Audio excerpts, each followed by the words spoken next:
6 Powerful Lessons on Infinite Mindset. From Infinite Game Book by Sinek. Lesson 1. Finite-minded people work to get something from others and build their own careers.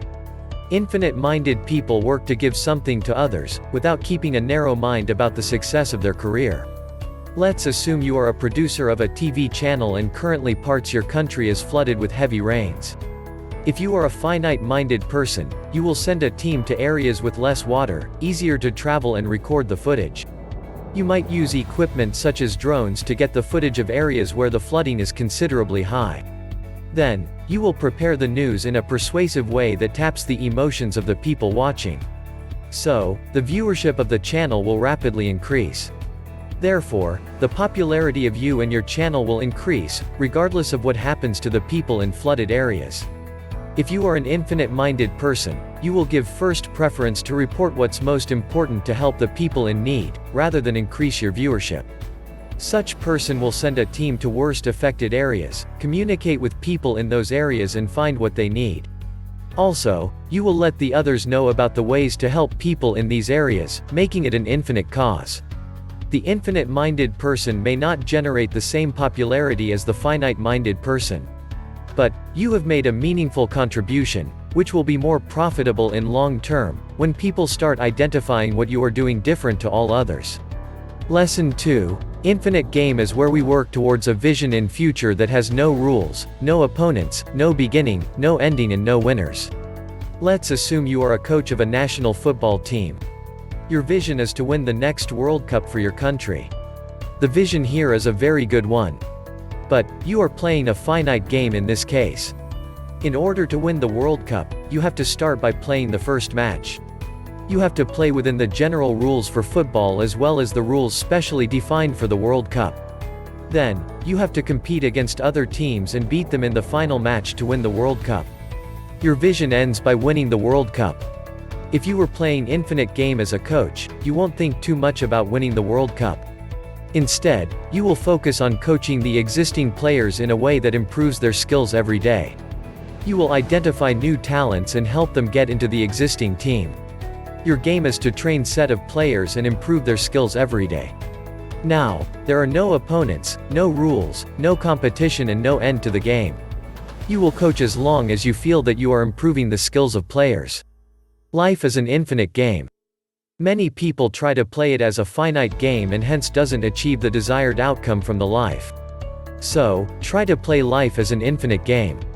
Lesson 3. Infinite-minded people looks ahead to the future and identifies potential problems that could affect their cause. Then they flex, instead of adjusting or trying to remove the problem. Assume that you are an owner of a courier service. Your vision is to provide same-day package delivery to everyone at lowest cost. You have all the processes and staff to maintain the operations based on your vision. Now, assume that you look into the future to see the challenges and improvements needed for your company. There is a lot of discussion about drone-based parcel delivery in the near future. That's the perfect solution to achieve your vision, as drone-based delivery is quicker and less expensive solution. If you are an infinite-minded person, you will see this as a great opportunity. You will start preparing for the future by learning how drone-based delivery will work. You will also prepare your systems and staff to handle drone-based delivery once it's available. On the other hand, if you are a finite-minded person, you won't like the change and adapting to new technology, systems and processes. So, you will try to remove the problem by preventing drone companies from getting into the market or finding potential problems of drone-based delivery and exposing them to public. So, always be infinite-minded person and try to flex when you find new challenges that aligns with your vision. Lesson 4. Infinite-minded people understand that the best option for their own survival is to keep the game in play. Assume you are the only second-hand bookseller in your area, and you have a large user base. Second-hand books are popular in many countries, as people can't afford the price of brand-new books. So, they come to you as you are the only option. The problem with second-hand book buying is that a customer can only buy what's available in your collection. You may only have one copy from most of the second-hand books. On the other hand, when buying brand new books, they can buy the titles they want instead of selecting from the titles you have in the collection. Now, assume another second-hand seller is starting business in your area. If you are a finite-minded person, you will try to get the other seller out of the game by giving discounts or more benefits than the other person. However, infinite-minded person understands that keeping the game in play is the best option. So, he will welcome the other seller into the market.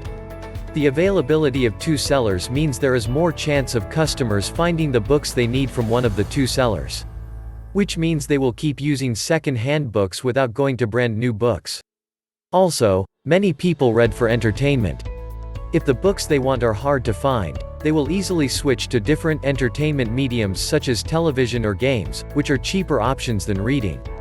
As you can see, the finite-minded person puts the business at risk by throwing the competitor out of the game. The infinite-minded person reduces the risk to the business by using the competitor to keep the game in play, and keep customers without letting them switch. Lesson 5. Infinite-minded people don't work to be the best. They are driven to be better. Assume that you have a YouTube channel and you are teaching people about public speaking.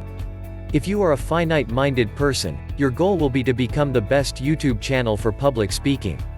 So, you will create videos that will get most users, most views and most subscribers without thinking about the quality of content. Once your channel becomes the channel with largest user base, you may feel you have achieved the goal. But it only takes few good videos from other channels to beat you. So, you will have to continuously put up videos that will get most views and keep chasing the other channels to become the best. On the other hand, infinite-minded person will not be worried about the temporary achievements such as numbers of views, subscribers and becoming the top channel. Their focus will be on improving the quality of their content while continuously improving the speaking ability of their viewers. So, don't work to be the best. Instead, work to be better every day. Lesson 6. Fear pushes us to choose the best finite option at the risk of doing infinite damage.